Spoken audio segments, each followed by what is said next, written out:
Have you ever wondered how the ultra-rich seem to live by a different set of rules? While most people work hard and pay rising taxes, billionaires have found a way to legally escape them altogether. They're not just flying first class, they're buying entire citizenships, securing tax-free havens, and creating global escape plans, all while everyday people struggle to keep up with the system. But how do they do it? And more importantly, could this secret be available to you? Stay with me, because what you're about to learn might just change the way you see wealth, power, and the financial world forever. According to the ProPublica news outlet, the 25 wealthiest Americans pay tax at a far lower rate than the average worker. Let's start with a shocking fact. Over 80% of billionaires have a second passport or foreign residency. Not because they love to travel, but because it's the ultimate tax-saving strategy. Take Eduardo Saverin, co-founder of Facebook. When the US government was about to tax his billions, he made one bold move. He renounced his US citizenship and became a citizen of Singapore, saving over $67 million in taxes. And he's not the only one. Roger Ver, a Bitcoin millionaire, gave up his US passport for St. Kitts and Nevis, a country where there is no income tax, no capital gains tax, and no inheritance tax. Imagine never paying taxes again. This is the reality for the ultra-rich. But how does this work? It's called citizenship by investment, CBI, and residency by investment, RBI. These programs allow the wealthy to buy their way into a new nationality, completely legally. Now you're going to discover the list of top countries where the rich buy their freedom. A European Union country, Malta, where you can get citizenship by donating 750,000 euros and buying a 700,000 euros property. This passport allows visa-free travel to over 180 countries, including the US and Canada, St. Kitts and Nevis. It is one of the fastest and easiest second citizenship programs. A simple $250,000 donation to the government fund gets you a passport plus zero income tax. Portugal Golden Visa program also offers the same.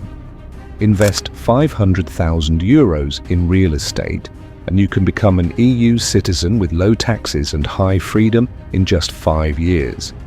The United Arab Emirates, UAE, is a tax haven where billionaires like Elon Musk and Jeff Bezos have set up companies to avoid corporate taxes. But for the ultra-rich, this isn't just about saving money, it's about survival, a financial escape plan designed to keep them safe no matter what happens next. The ultra-rich aren't just buying passports, they're buying security.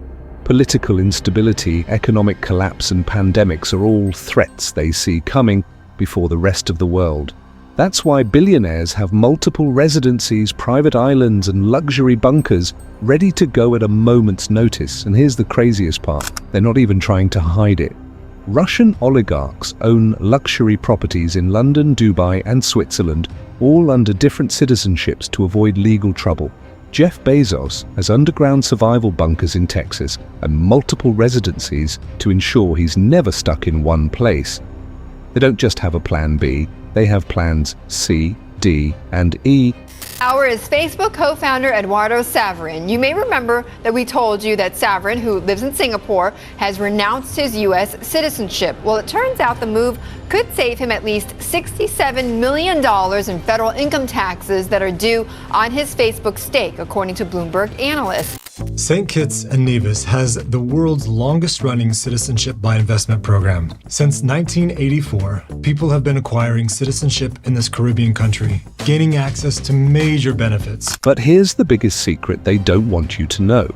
Some of these tax havens are not just about low taxes, they are designed for the rich to hide billions without any government interference.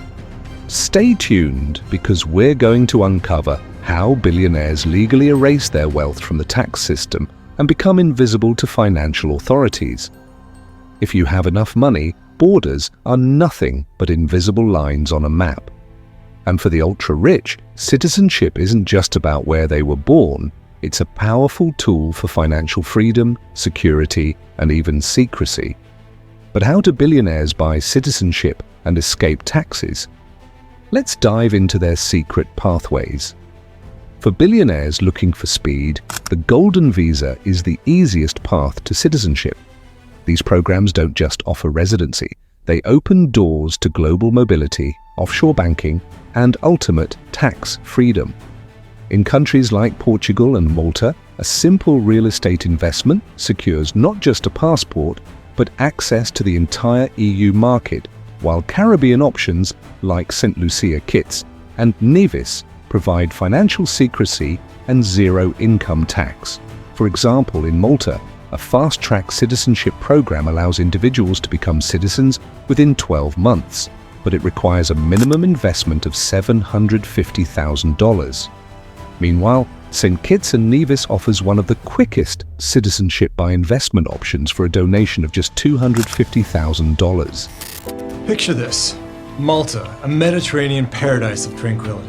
It's a place where you can bask in a serene atmosphere, relish a thriving economy, access world-class education, benefit from top-notch healthcare, and embrace an easygoing lifestyle. But guess what? You can now make Malta your home sweet home through its highly esteemed Citizenship by Investment program. Billionaire tax havens, where the rich legally pay zero taxes. Countries like Monaco, the Bahamas, and the Cayman Islands have zero income tax, no capital gains tax, and no inheritance tax. That's why billionaires, including Formula One driver Lewis Hamilton, have taken up residency in these tax havens. For instance, Monaco has been a hotspot for the ultra-rich for decades. To gain residency, you just need to deposit 500,000 euros into a Monaco bank and prove that you have a legitimate reason to stay. Once settled, you pay 0% income tax for life. Tax havens are one of the tools that develop the dark side of globalization, one that feeds inequality. Because obviously havens are used by the most powerful and wealthy, be they individuals or companies, who will add to that financial instability, because this is where we can hide risks and will undermine the democratic policies made in the major industrialized countries by taking away significant tax revenue and also undermining the fiscal sovereignty of industrialized countries. Buying diplomatic status is another ultimate loophole. Here's something shocking. Some billionaires don't just buy passports, they buy diplomatic status. This grants them immunity from taxes and even legal prosecution in many cases. Countries with struggling economies often offer diplomatic appointments in exchange for massive donations. A report uncovered how Teodoro Nguema Obiang Mange, the vice president of Equatorial Guinea, used diplomatic immunity to dodge money laundering charges despite owning luxury mansions, a fleet of sports cars, and even a private jet. Al Jazeera's investigative unit is in the Caribbean to expose a corrupt trade and how that funds elections. But these loopholes aren't just limited to billionaires. Even millionaires and business elites are using strategic loopholes to gain citizenship and minimize taxes. So how do they do it? Now, you might be wondering, how do billionaires actually pull this off without getting caught? The answer lies in offshore tax havens and legal loopholes that most of us don't even know exist. One of the biggest strategies used by the ultra-rich is dual citizenship through investment programs. These programs, often marketed as golden visas or citizenship by investment, CBI, allow billionaires to gain legal residency or passports in countries with low tax rates, completely legally. More news this morning about the investigation into wealthy Americans and their overseas bank accounts. According to the Wall Street Journal, U.S. citizens using a tax evasion amnesty program have named almost 10 European banks where their accounts are being held. How they exploit the system. Take, for example, Malta and Cyprus. Both countries offer citizenship in exchange for investments. For a few $1 million, a billionaire can become a legal resident, gain a new passport, and legally avoid taxes in their home country. But that's just the beginning. Another major loophole is shell companies. These are businesses that exist only on paper, often in tax-free zones like the Cayman Islands, Bermuda, or Switzerland. By funneling money through these companies, the ultra-rich can hide their wealth and pay little to no tax. The numbers don't lie. The Cayman Islands hold over $1.5 trillion in assets, which is more than the GDP of Canada. The United Arab Emirates has no income tax, making Dubai a hotspot for billionaire tax exiles. In 2022, the world's richest 1% dodged over $800 billion in taxes using these loopholes.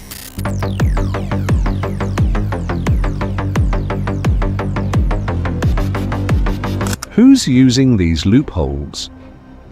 Peter Thiel's move to New Zealand wasn't just about bunkers, it was about financial secrecy.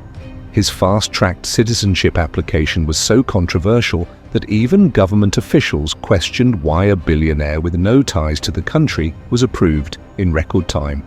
But when you're ultra-rich, borders don't apply the same way they do to the rest of us.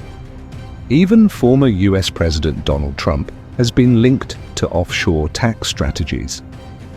The Panama Papers leak exposed how world leaders, celebrities, and business moguls secretly shift their money to tax havens, all while everyday people struggle to make ends meet. You may well remember this. It claimed the richest 1% of people on Earth now have as much wealth as the rest of the world combined. But it also estimated the amount of money being hidden in tax havens around the world amounts to trillions of dollars. But how is this legal? It all comes down to loopholes and international law. Countries that offer citizenship by investment programs or offshore banking benefit from these billionaires because they bring in huge investments. So instead of shutting them down, they keep the door open for the ultra-rich to escape taxes legally. Now here's the real question. If billionaires can get away with this, what's stopping them from going even further?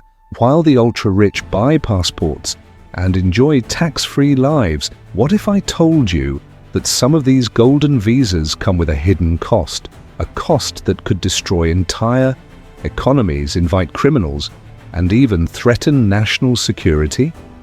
In fact, some of the billionaires who bought citizenships didn't just do it for lower taxes, they used it to escape arrest, hide wealth, and gain access to powerful nations. And now governments are cracking down. Some have already had their citizenship revoked. Could this be the beginning of the end for the golden passport industry? Stay with me, because what you're about to see will make you question everything. The issue is that these schemes have come under fire from the European Commission. For years, billionaire investors quietly bought their way into countries like Cyprus, Malta, and the Caribbean, securing new identities. But then scandals broke out. Investigations uncovered that some of these investors weren't just looking for a second passport, they were criminals, fugitives, and even money launderers. One of the biggest scandals happened in Cyprus. A major investigation exposed government officials willing to sell passports to criminals, no questions asked. The corruption ran so deep that Cyprus had to shut down its entire golden visa program. Al Jazeera's investigative unit goes undercover in Cyprus. We reveal how the spectre of corruption hangs over the island's passport by investment scheme, and we show how a convicted criminal might obtain a European passport for the right price. And Cyprus isn't alone. Malta, Portugal, and even the UK have faced massive scrutiny. The European Union is now pressuring countries to shut down golden visa programs because they're seen as security risks. But here's where things get crazier. Some billionaires have actually lost their golden passports. Russian oligarchs had their Maltese citizenship revoked after being sanctioned. Chinese billionaires were found using Caribbean passports to evade investigations. A fugitive businessman from Malaysia used a Cypriot passport to escape justice, but once caught, the government stripped him of citizenship. Brussels has officially launched legal action against the EU countries of Cyprus and Malta over their golden passport schemes. So, with governments tightening their grip, Is the golden passport era finally coming to an end? Not quite. The ultra-rich always find a way.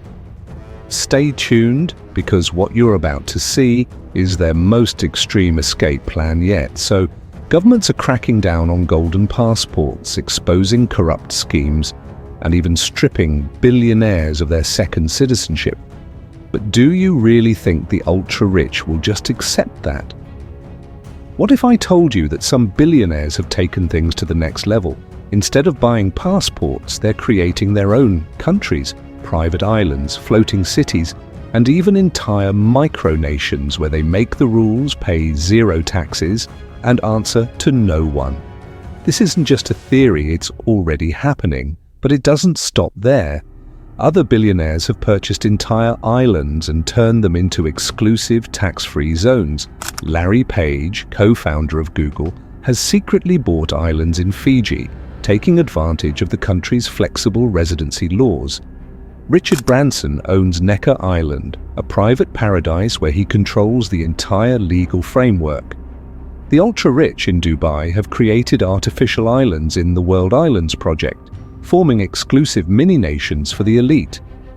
And now, tech billionaires are even experimenting with blockchain-based countries, where citizenship is sold as NFTs and laws are written in code. Crypto. As cryptocurrency becomes more popular, we're starting to see signs that it could become part of our financial future. So if the ultra-rich keep bending the system in their favor, where does that leave the rest of us?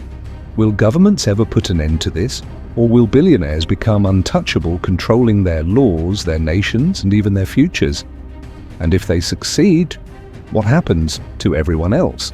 The real question isn't just whether billionaires should be allowed to create their own countries, it's whether the rest of the world will ever be able to stop them.